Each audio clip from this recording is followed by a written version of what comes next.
Hello, and welcome to Love Out Loud with First Baptist Church in Jacksonville. My name is Caleb, and I want to share some thoughts about enemies. I know that sounds like a strange opening, and please believe me, I put some thought into it. I was already dwelling on a topic like this before our recent Sunday service a couple of weeks ago in January, when, in going through the Sermon on the Mount, Pastor Patrick went through the warnings that Jesus gives us about how we treat and talk about each other. For the purposes of this devotion, I'll just recap the point. Matthew 5:22 says this, "But I say unto you that whosoever is angry with his brother without a cause shall be in danger of judgment, and whosoever shall say to his brother Raca shall be in danger of the council. But whosoever shall say, Thou fool, shall be in danger of hellfire." As our pastor noted, if you pay attention here, the warnings get more extreme as the offenses get smaller, saying that we are in danger of punishment in hell just for calling someone a fool. He went into further detail on this, and I suggest you go back and listen to it if you haven't already. It was the service on January 26, 2025. It's on our church's Facebook page. But for today, I just want to use this verse as a starting point to look at today.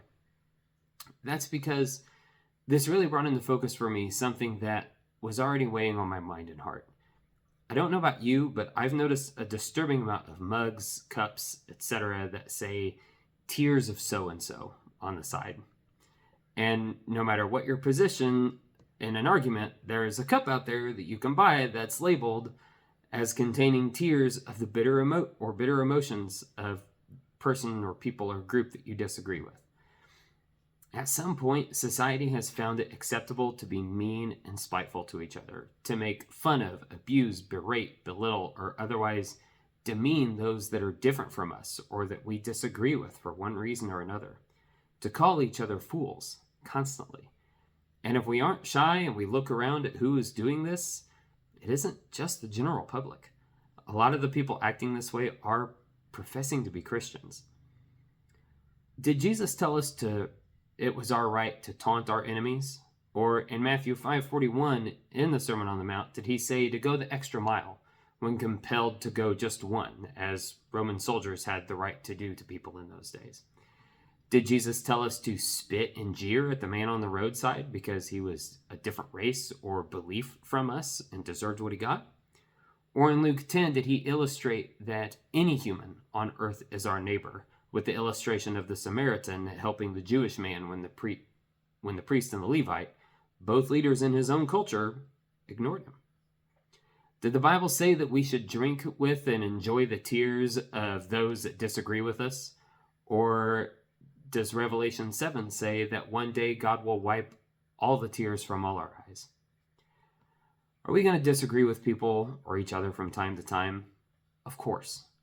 But how we go about addressing those differences should be one of the things that the world can easily recognize and classify us as different.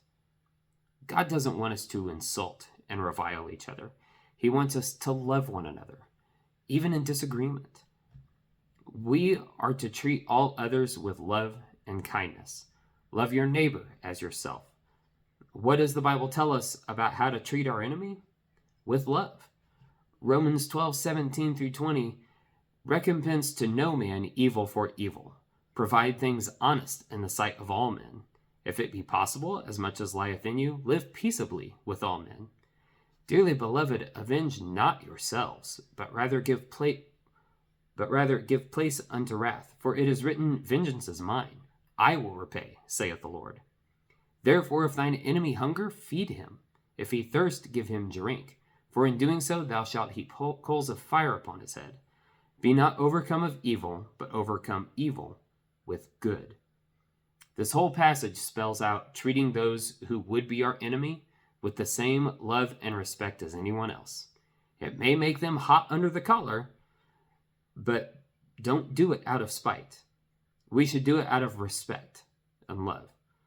We may still disagree with someone, but how great an example of God's love would it be if we are able to treat those we disagree with the same respect, love, and humanity as those we get along with. I hope these thoughts reached you today as much as they reached me as I was writing and meditating on them. This is hard time for our world right now, and we should all strive to be better as God would have us to be. Thank you for joining us again. In the meantime, have peace and love. Love on, and God bless.